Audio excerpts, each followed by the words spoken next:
Mucho se ha dicho durante largo tiempo, vamos a hablar de unos 200 años y tanto, acerca de aquel suceso llamado Revolución Francesa.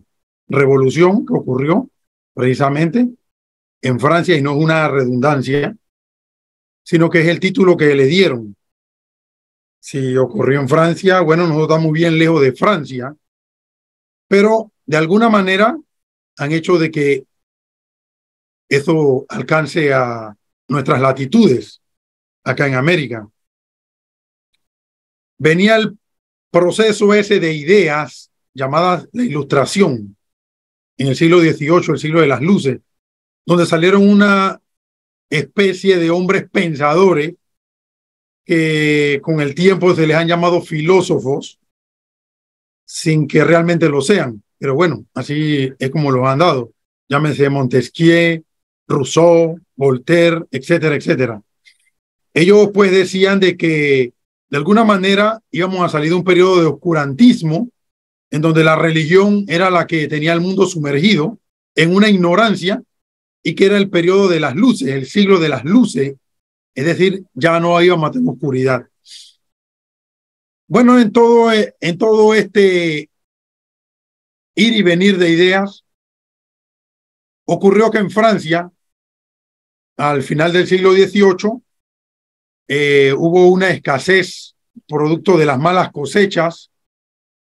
También Francia había colaborado mucho dinero había invertido en los ejércitos de las 13 colonias de lo que hoy conocemos como Estados Unidos, ya que Francia apoyaba a esas 13 colonias y les mandaba comidas, armamento, caballos, carretas, en fin, financió para que estas 13 colonias se separaran de Inglaterra. Pues bien, Francia e Inglaterra eran enemigos. Así que había un gran malestar social y el hambre que azotaba dentro de Francia. Llegó el momento en que, bueno, la gente comenzó a exigir, y también algunos, porque esto empezó a tocar a todos.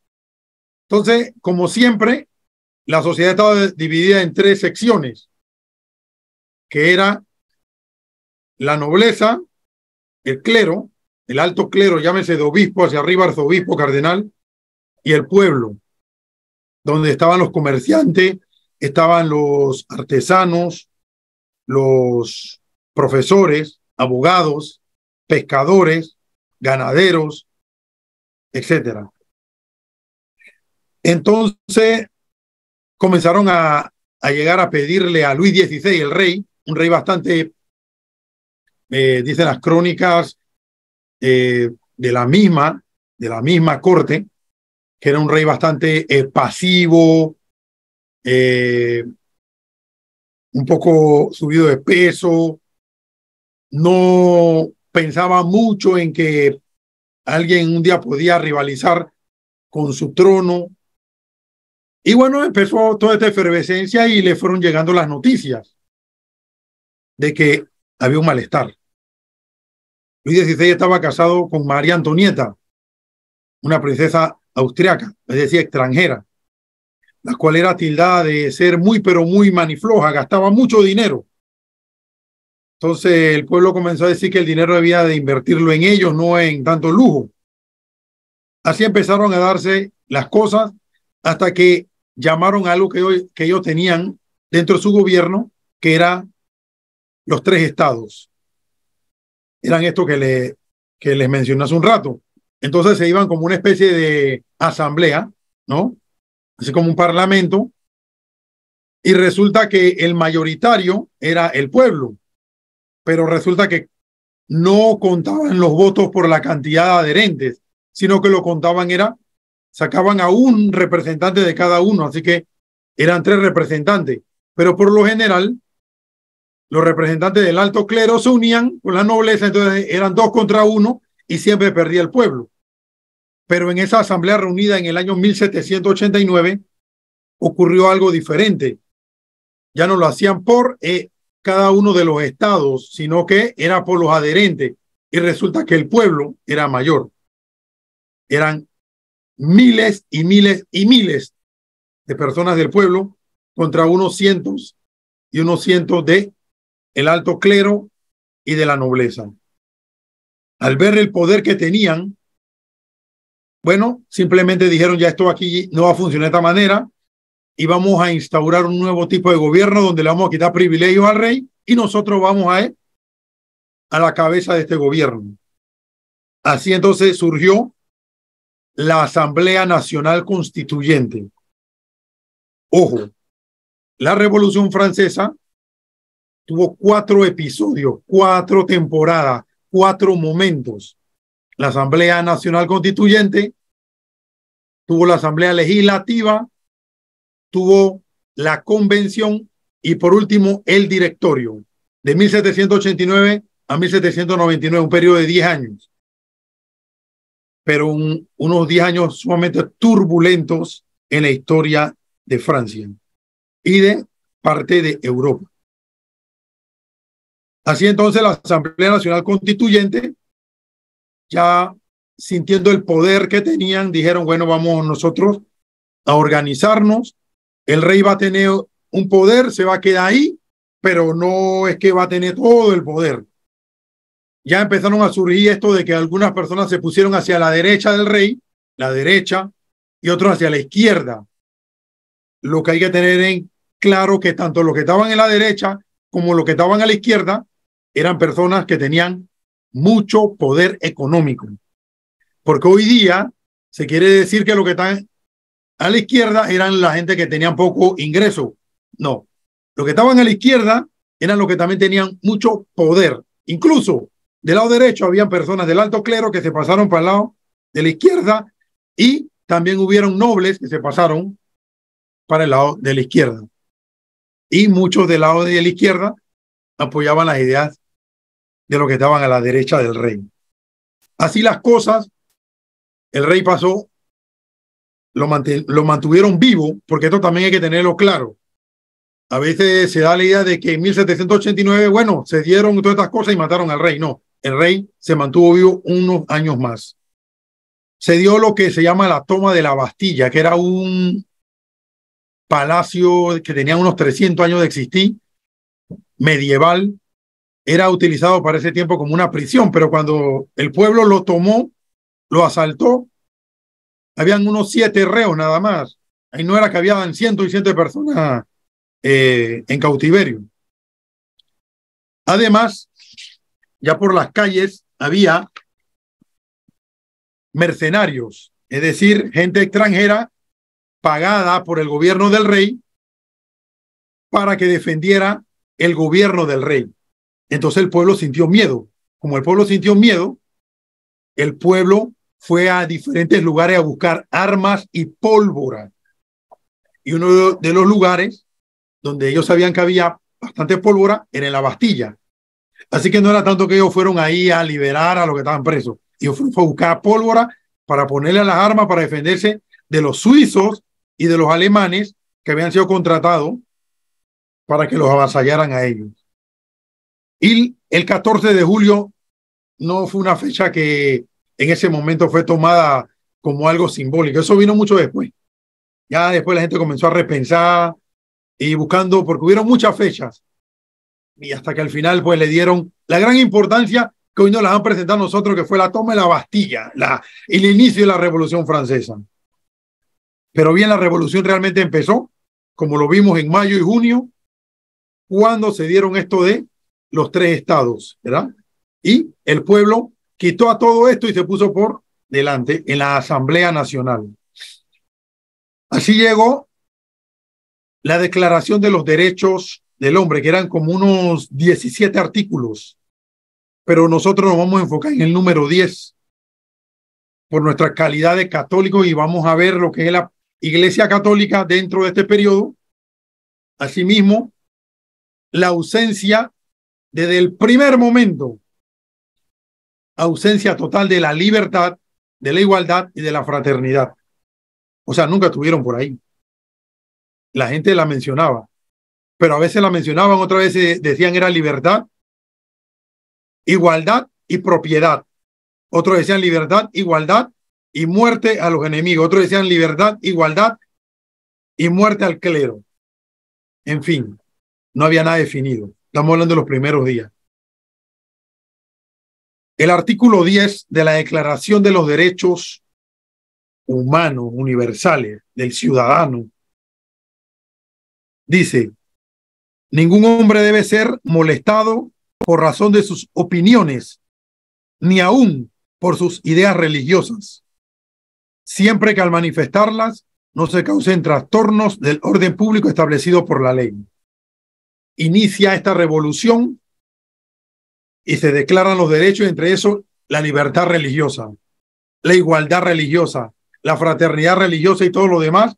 Mucho respeto. Hubieron sacerdotes, obispos que apoyaron estos movimientos de revolución desde el inicio, porque todo parecía bueno.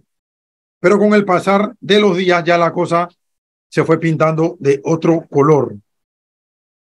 Quiero destacar que Haití en ese momento se llamaba, voy a decirlo como lo escuché, no es que yo sé francés, voy a decir algunas frases tal como se leen y otras como las escuché, como se pronuncian, un más o menos. Me corregirán los que saben francés después. Saint-Domingue. Era Santo Domingo, pues, en francés, era Haití. Bueno, los negros que estaban ahí no tenían derecho a la libertad, ni a la igualdad, ni a la fraternidad. Ya ahí empezó la cosa mal. La libertad, la igualdad y la fraternidad era para los blancos, pero no para los negros. Ahí ya las cosas estaban mal. Posteriormente, van entonces el ataque contra la religión. Y cuando decimos religión, era el enfoque 100% contra el catolicismo. Vemos entonces que en septiembre del mismo año, estamos hablando de julio, agosto, septiembre, 2 meses después, la Asamblea Nacional Constituyente abolió todos los principios fiscales del primer y segundo estado. 2 meses después, la Asamblea nacionalizó todas las tierras propiedad de la iglesia. Ahí viene la cosa. Está bien, se declaran los derechos, pero ya vemos que no hay libertad para los negros. Ya vemos que ellos mismos comienzan a pisotear la libertad religiosa y la libertad de expresión. Ya vemos que empiezan a atacar y a quitarle la propiedad a la iglesia. ¿Por qué? Porque esos que estaban a la izquierda, que hoy día los quieren pintar como que eran el pueblo pobrecito, analfabeto, no. Eran la gente ricachona, la gente pudiente, la gente que tenía negocio, que eran empresarios. Ellos comenzaron a ver que había oportunidades y en los territorios y en los edificios de la iglesia había mucho dinero. Así que empezaron a confiscarlo, a quitárselo, a atacar a la iglesia por ese lado. ¿Dónde quedó lo de libertad religiosa que ellos mismos habían aprobado? Pues ya había ausencia total. También para octubre se da una marcha de un grupo de mujeres que trabajaban en los mercados de París.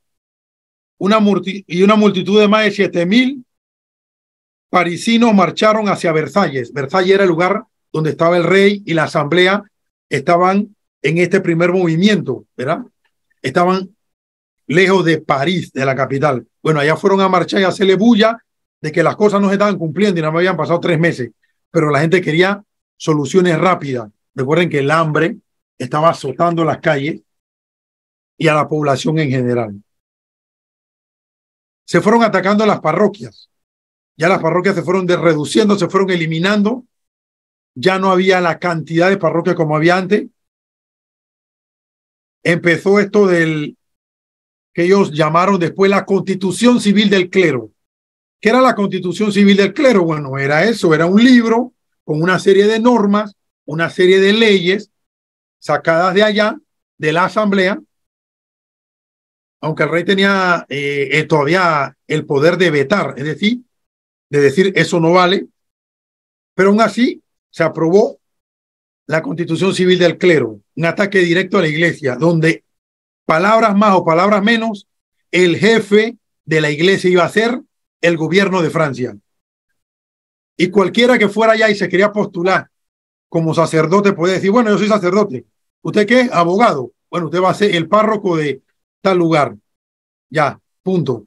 No es necesario que Roma, el Vaticano, lo que conocemos como Vaticano, se meta aquí en los asuntos porque este es un país, una república libre y soberana. Ya empezaron, en toda revolución siempre empiezan a aparecer todas, lenguajes, palabras. Ya empezaron a aparecer estas palabras como el antiguo régimen para referirse a la iglesia y a la nobleza, al rey. El antiguo régimen. Ya empezaron a aparecer palabras como constitución, constitucionalistas, palabras como ciudadano. Y se empezaron a prohibir otras como, por ejemplo, decir su majestad, su excelencia, mi lord, mi señor, etcétera, ¿verdad? Monsieur, mademoiselle, creo que también se dice. Ya quien decía estas palabras era objeto y sospechoso de ir en contra del gobierno revolucionario. También el rey intenta huir. Entonces, en junio del año 1791, el rey intenta huir. Lo atrapan en la frontera, lo reconocen, lo regresan a París y ya eso le da a la gente que pensar y decir, el rey, lo más seguro es que iba a buscar ayuda del extranjero para venir con tropas extranjeras a venir a invadir Francia. Así que el rey ahora sí no va a tener poder. Lo vamos a quitar porque ya él está buscando ayuda extranjera. Y metieron al rey por allá en un calabozo, las Tullerías se llamaban, otro tipo de castillo. Ya iba a estar por allá apartado, sin poder, al poder político muy reducido. Había un grupo de personas conocidos como los sans-culottes. ¿Qué eran estos? Eran aquellos que usaban pantalón. Porque si nos vamos a las imágenes que hemos visto, vemos que la gente que es pudiente, que tiene plata, usa unas medias que le llegan hasta las rodillas. Esa media significaba nobleza, significaba que estaban con el antiguo régimen. Bueno, los del pueblo común y corriente eran los que no usaban esos calcetines, ese tipo de media, eran los sans-culottes. Bueno, esos comenzaron a hacer barbaridades, tropelías, saqueos en cantidad y también procedieron a matar gente, mientras el gobierno de la llamada asamblea, bueno, lo veía muy bien y le dejaban que hicieran cualquier cosa y sobre todo si eran sacerdotes o sobre todo si se identificaban con el antiguo régimen que ellos llamaban. Apareció una mujer, aparecieron muchas mujeres. Por cuestiones de tiempo voy a mencionar a Olympia de Gouges. Olympia de Gouges se puede decir que era una mujer feminista que también venía con ideas de mantener al rey y que hubiera un poder legislativo y hubiera un poder de la nobleza, para que de ahí se escogiera al rey. Ella detectó junto con otras y otras personas también de que solamente se hablaba del derecho del hombre y del ciudadano, no de la mujer. Porque así como no se le daba libertad a los negros, se discriminaba a los negros, la revolución también discriminaba a las mujeres. Aunque hoy día quieran venir a decir que era la Iglesia Católica la que durante siglos venía discriminando a la mujer. Pues bien, esta mujer escribió la Declaración de la Mujer y de la Ciudadana. Ignoraron eso, solamente la dejaron que hablaran. Más tarde ella pagará caro el mantener esa posición de querer defender los derechos de la mujer y querer defender de que se mantenga el rey también en bajo el nuevo gobierno republicano con una Cámara de Representantes o una asamblea legislativa. Ella lo pagará muy caro. Así va pasando el tiempo y los revolucionarios, entre ellos mismos, tenían una característica. Un grupito consideraba que ellos sí sabían cómo hacer las cosas, pero venía otro, salía de ellos mismos, se separaba y decía, nosotros sí somos los verdaderos revolucionarios, así que hay que quitar a estos. O sea, quitar a los revolucionarios porque no sabían llevar la revolución, ya que otro revolucionario decía que ellos sí sabían lo que había que hacer. Pero entre todos estaba discriminar a la Iglesia Católica, no respetar las leyes que ellos mismos habían aprobado, no darle libertad a los negros y no respetar la libertad de las mujeres. El sufragio al voto de la mujer, se los adelanto nada más. Eso vino, después de la Revolución Francesa pasaron 135, 138 años. Vamos a hablar de 140 años. Ya en el siglo XX fue que en Francia se le dio el voto a la mujer. Así que no es que la Revolución Francesa vino aquí a dar libertad, igualdad y fraternidad. Eso no existió. Pudo haber que alguien comenzó a mencionar o algunos grupitos empezaron a tratar de impulsar eso, pero entre ellos mismos, eso nunca lo respetaron ni lo practicaron. Como vino otro grupo de revolucionarios, dijeron, mira, ustedes no saben cómo se hacen las cosas, así que ni ustedes, lo de la Asamblea Nacional, ni tampoco lo de el antiguo régimen sirven. Los que servimos somos nosotros. Y surgió la Asamblea Legislativa, que va de 1791 a 1792, donde ocurrieron una serie de males, crímenes y matanzas a tutiplén, en cantidades, tutiplén, ¿no? Un buen panameño, en cantidades, hermanos, matanza, derramamiento de sangre. Aparecieron los partidos como los Feuyán, que eran un poco moderados, los girondinos, vamos a hablar de ellos dentro de un rato. Los girondinos eran moderados, ellos también querían mantener al rey, una cámara legislativa, una representante y que todo se fuera desarrollando y que algún día todo esto iba a evolucionar hacia una verdadera democracia y república. Pero aparecieron los jacobinos. Los girondinos llevaban ese nombre porque venían de un lugar llamado Gironda, y los jacobinos porque se reunían en un antiguo monasterio de San Jacobo. Entonces de ahí tomaron este nombre. Los jacobinos eran sumamente violentos, eran muy radicales. Entonces, durante este segundo episodio, y estaban los del centro también, se me olvidó mencionarlo, ¿verdad? Los Fujian, los girondinos, los jacobinos y los del centro, o sea, que no eran ni estaban con la izquierda ni con la derecha, sino que conforme se iba moviendo la marea, iban ellos. Ya entonces las potencias extranjeras, como Austria, lo que hoy de Alemania, Italia, España, Inglaterra, comienzan a ver que el peligro de esos revolucionarios se puede extender a sus territorios. Entonces, por precaución, es la revolución la de que le declara la guerra a otros países, ¿verdad? El 26 de mayo de 1792,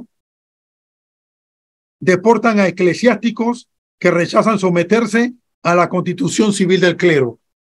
Los sentaban a los sacerdotes y le decían, siéntese aquí y firme, acepte de que ahora su jefe va a ser alguien de aquí del gobierno revolucionario.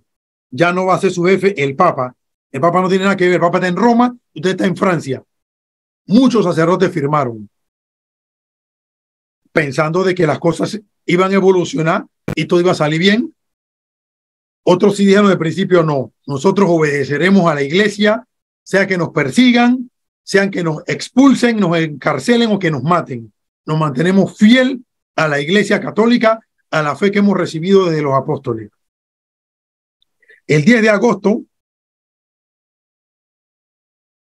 el rey es suspendido ya del todo de sus funciones, 1792.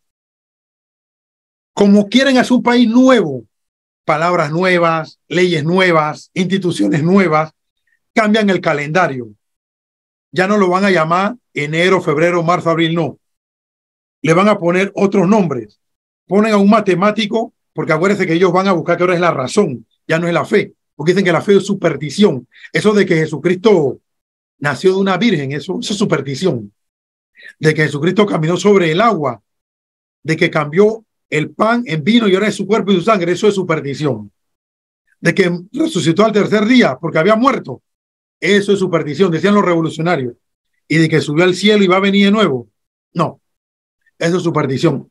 Hay que usar la razón, hay que ser lógico. Eso es lo que predicaban. Así que, como se celebraba la Pascua, resurrección del Señor, pues simplemente cambiemos el calendario y así los que quedan todavía siendo católicos ya no van a saber en qué mes van a celebrar eso.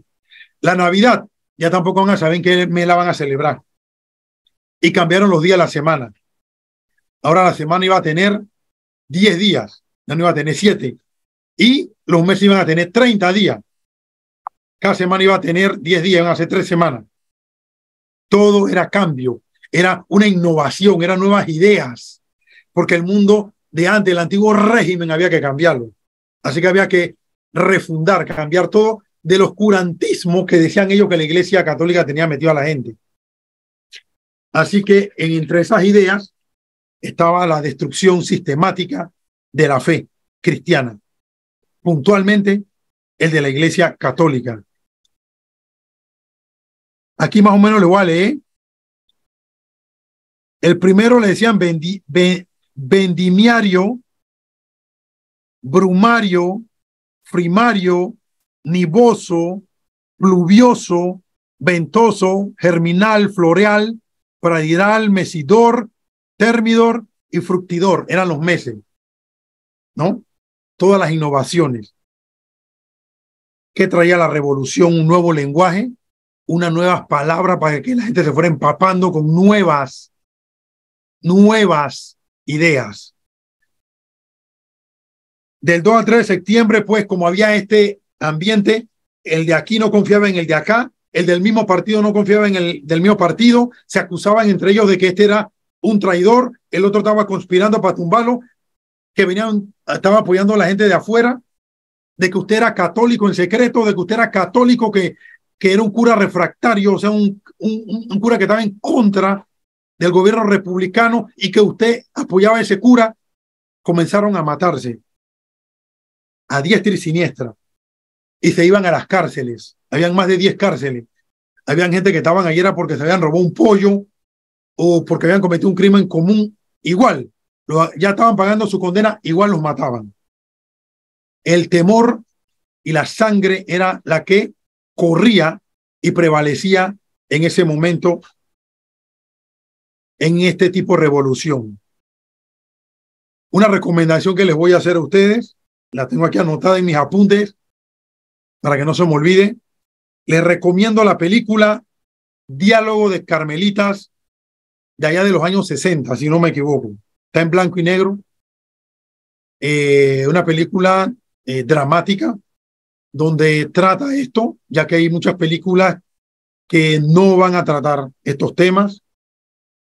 Diálogo de Carmelitas, el título de la película, trata cómo las ideas de la revolución van y atacan sistemáticamente, progresivamente y de lleno al catolicismo. Si tienen la oportunidad, pues, la ven. Así se acaba el segundo, recuerden que dije que eran 4, se acaba el segundo episodio, el segundo periodo de la revolución y nace otro periodo, porque estos revolucionarios decían que esto estaba equivocado y que los que estaban antes que eran en el antiguo régimen, el rey, la nobleza, los obispos estaban equivocados. Entonces surgen ahora la convención, formada exclusivamente por los jacobinos. Recuerden que le digan que eran sumamente violentos. Bueno, ahora la gente que tiene el poder tiene la oportunidad de armar a la gente. Hacen lo que se llamaba la leva, es decir, iban por los pueblos recogiendo a los hombres que ya tenían capacidad de ir a la guerra, le dan uniforme, le dan entrenamiento, le dan un arma y los mandan a batallar. El ejército fue creciendo de una manera desproporcional. Tuvieron algunas victorias fuera de Francia, porque recuerden que las otras potencias querían venir a acabar con ese tipo de revolución. Y también los ejércitos y los hombres armados sirvieron ahora bajo el poder de los hombres tiranos, muy violentos, que iban a supuestamente ejercer justicia. Hacen una nueva constitución. Recuerden, si ya tenían una constitución, ahora hacen otra. porque ya les digo, ellos mismos no practicaban lo que decían, no respetaban los derechos que ellos mismos habían declarado, algo tan valioso como es la libertad de expresión y la libertad religiosa, ¿no? Algo como su constitución primaria, ¿no? Ahora hicieron otra. Y uno de ellos, que tanto defendía y abogaba por la libertad de prensa y la libertad, la libre expresión, llamado Maximilien de Robespierre. Robespierre, un abogado, un hombre muy, pero muy estudiado, toma el control y el temor era tanto, mi hermano, que veía enemigos en todas partes. Y junto con otro llamado Jean-Paul Marat y otro llamado Dalton, van dirigiendo esto. Decía Dalton, el pueblo se ha convertido en terrorífico. Bueno, en vez del pueblo, seamos nosotros los terroríficos. Infundamos terror nosotros. Y eso fue lo que hicieron. Ahí fue que entonces se fue impartiendo la muerte por las calles de París. Seas o no seas de la revolución, igual la muerte alcanzaba. Se puso de moda a gran escala el uso de la guillotina. Ya lo habían utilizado los anteriores, pero ahora venía la guillotina con todo el apogeo. Ubicaron en una plaza en París, llevaban al público, a los reos, le hacían un juicio ahí, ¿no? Estos juicios así un poco no muy bien llevados, pero los declaraban culpables, los llevaban allá, le cortaban la cabeza. El doctor Joseph Guillotin, Guillotin se escribe, había estudiado el caso y dice que la muerte con un verdugo, a veces el verdugo fallaba y con el hacha, ¿verdad? Le daba en diferente, no directamente al cuello y cortaba en otro lado y hacía sufrir al reo.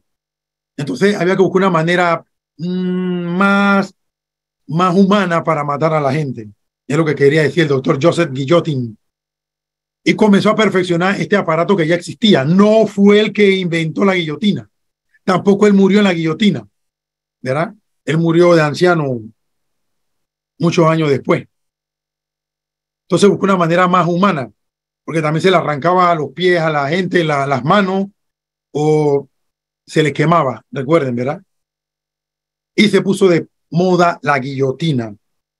Dentro de esto hay un periodo, hermanos, que todo lo que les he hablado lo he consultado con estas revistas y documentales que hacen grandes instituciones que hablan de historia, de diferentes temas, y traté de no meterme mucho con literatura que realmente sea católica para que no se diga, no, lo que pasa es que si lees a los católicos no vas a dar una visión. No, todo lo que le hablo hasta ahora lo he hecho basándome en lecturas o información de autores no católicos, instituciones no católicas. Pero esta de que le voy a hablar sí, la busqué porque prácticamente la encontré solamente en estos autores católicos. Es el caso de un lugar llamado La Vendée. La Vendée, en el norte de Francia, fue donde se agruparon muchos sacerdotes, obispos y laicos católicos de la nobleza, del pueblo, de la burguesía, artesanos y pescadores, agricultores, para defender su creencia católica. Eran miles y miles de personas, hombres, mujeres y niños. Y los revolucionarios franceses, como ya le dije, tenían ejércitos que ahora lo habían armado y los tenían mejor preparados, mejor entrenados. Iban cierto tiempo a hacerle la guerra a estas personas católicas en el norte, en la Vendée. Quiero pues destacar de que en el año 1985, Reinald Secher quiso defender esto y lo hizo a través de como decía, una tesis, ¿no? Doctoral cuando terminan la universidad allá en Francia. Es un francés en 1985 y buscó en los documentos de los archivos ahí en Francia, se encuentra con esto y trató de hablar Y en aquel tiempo quisieron pues silenciar a este Reinald Secher porque habló de Lavandé, ya que llegó un momento en donde los ejércitos revolucionarios dominaron a los católicos que se habían agrupado en Lavandé y los aniquilaron sin piedad, hombres, mujeres y niños. Algunos los metían en unos botes, unas balsas, los metían ahí, los amarraban y perforaban estos botes y los sacerdotes se hundían o las familias, hombres, mujeres y niños se hundían y se ahogaban. Otros los fusilaban, otros los paraban en línea y le disparaban cañones y los iban matando de esta manera, por mantenerse fiel a la fe, por no entregar a sus hijos para que formaran parte del ejército revolucionario que iba a atacar a otros países o que iba a defender la revolución. Pero ¿cómo iba a defender la revolución si eran católicos? Y la revolución lo que estaba haciendo era atacando sus propias creencias. Entonces, esto más que todo lo saqué de un libro y de un video que hizo el profesor Alberto Bárcenas, que es católico, el tema de Lavandé. Esto pues no se habla ni en los periodos escolares. Otra de las cosas que hicieron los revolucionarios fue matar a muchos científicos. Ellos decían que había que usar la razón. Bueno, había científicos, hombres que usaban la razón, pero eran católicos. Y otros habían servido en el gobierno del rey. Así que como aquí había temor por todos lados, decían, bueno, hace 5 o 6 años atrás él fue funcionario del rey. Júzguenlo y mátenlo. Así murió entonces el científico Antonio Lavoisier, químico, un hombre que hizo muchas cosas, ¿verdad? Padre de la química. Dijo cosas que hoy nosotros quizás las recordemos como que la materia no se destruye, sino que se transforma. Muchos científicos y otras personas fueron abogados por Lavoisier.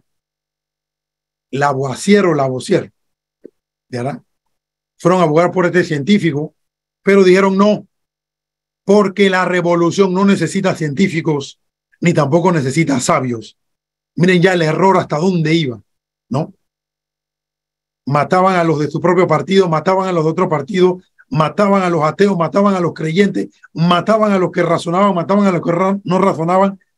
Ya esto se había salido totalmente de control. En el año de 1794, el 8 de junio, Robespierre instaura el culto al ser supremo y a la diosa razón.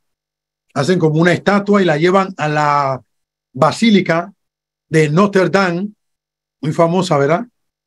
Y la meten ahí esta estatua y le hacen culto y le hacen celebraciones, porque la visión de estos revolucionarios decía que sí había que creer en algo, alguien que estaba por allá arriba en el cielo, que puede que nos escuchara, pero estaba por allá bien lejos, pero ya aquí se le daba culto a un chispazo de ese algo que estaba por allá, ese ser supremo que había dejado un algo aquí que era la razón, entonces se le daba culto.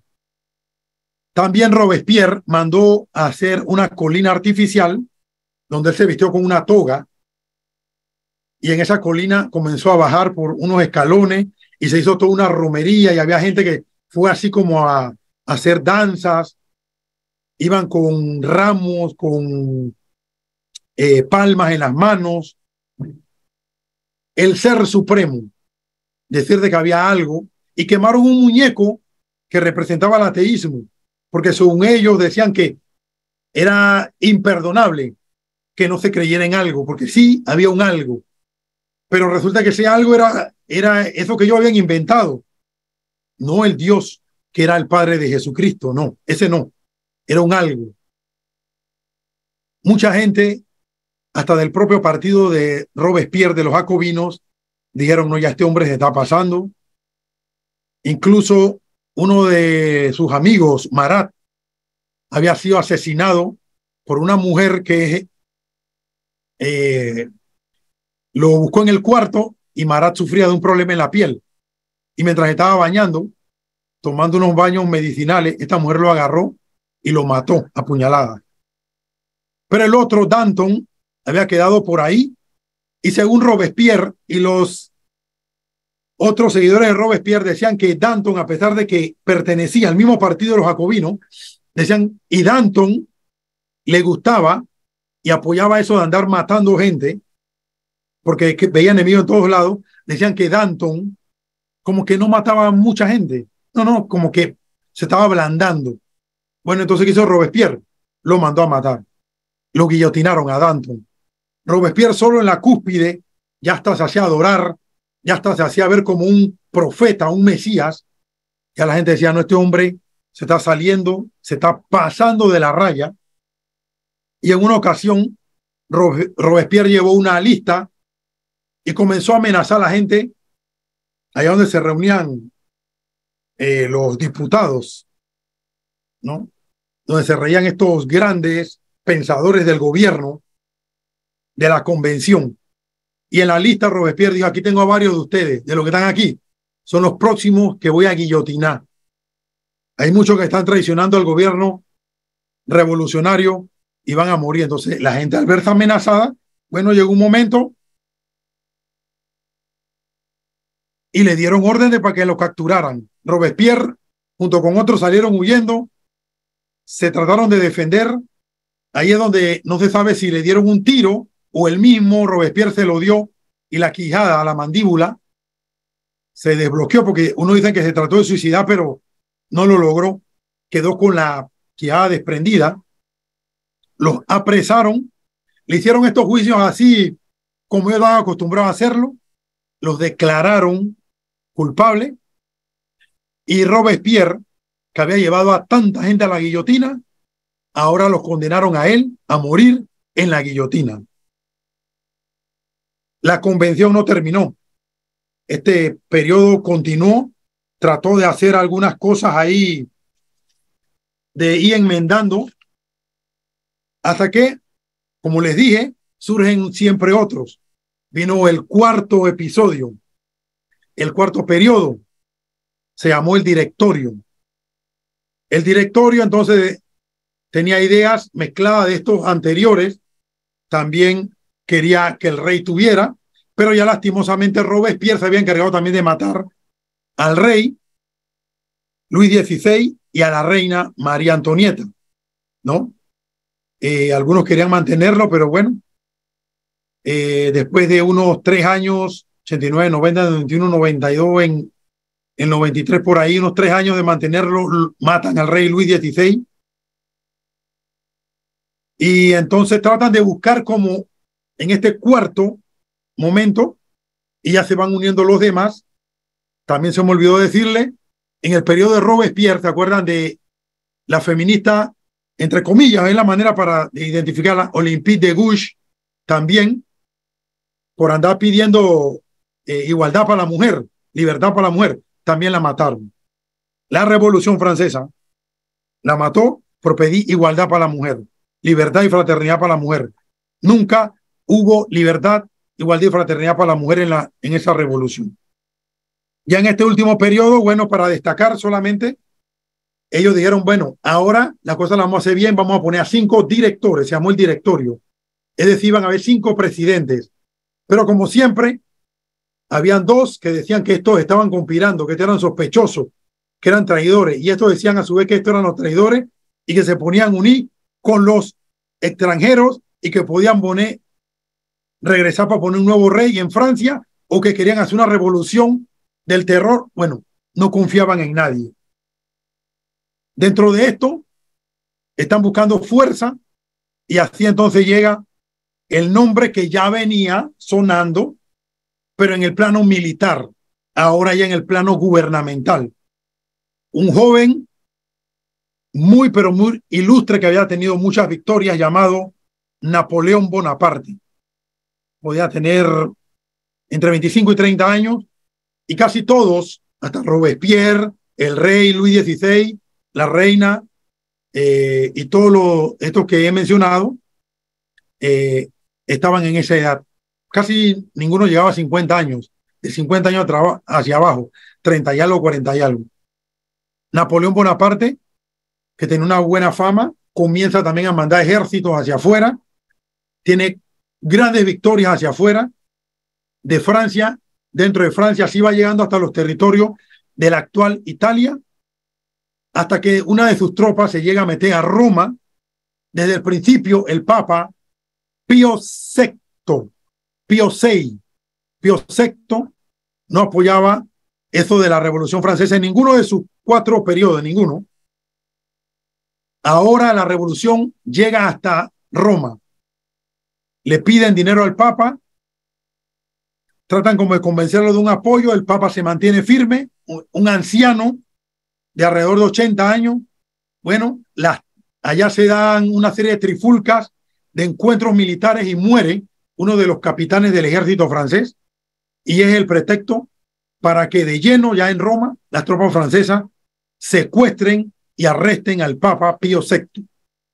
Sacan al Papa prisionero y lo van llevando por caminos sumamente pero muy en mal estado.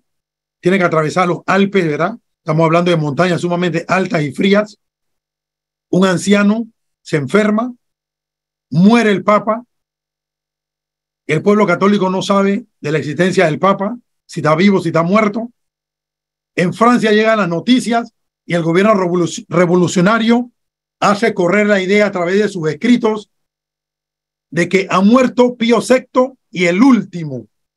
Es decir, la revolución se jacta y se gloria de que con la muerte del Papa se acabó el catolicismo. Ya no va a haber más Papa. Meses después se reúnen, como Roma está invadida y ha sido declarada una república, se reúnen en otro lugar, hacen un cónclave y eligen al Papa Pío VII, Pío VII. O sea, no triunfó esa idea de los revolucionarios. Ya entonces vienen otros capítulos que tienen que ver con otro periodo, pero hasta aquí la Revolución Francesa, con un vasto y sin número de detalles para que veamos que dentro de la historia hay otra historia. Y sobre todo para nosotros los católicos, que veamos cómo estos movimientos, desde un principio, comenzaron a buscar la manera de ir atacando, primero con cosas pequeñas y después miren cómo terminaron hasta arrestando y causándole la muerte al Papa. ¿Qué más ataque hay contra la fe que ese, verdad? ¿Qué más ataque hay que decir de que todas las creencias en el catecismo son supersticiones? Entonces, en el pasado y en el presente hay ataques contra la iglesia, pero sabemos de que Jesucristo dijo que ni las puertas del infierno prevalecerán contra ella, porque ya esos revolucionarios no existen y aún existe la Iglesia Católica fundada por Jesucristo. Muchas gracias.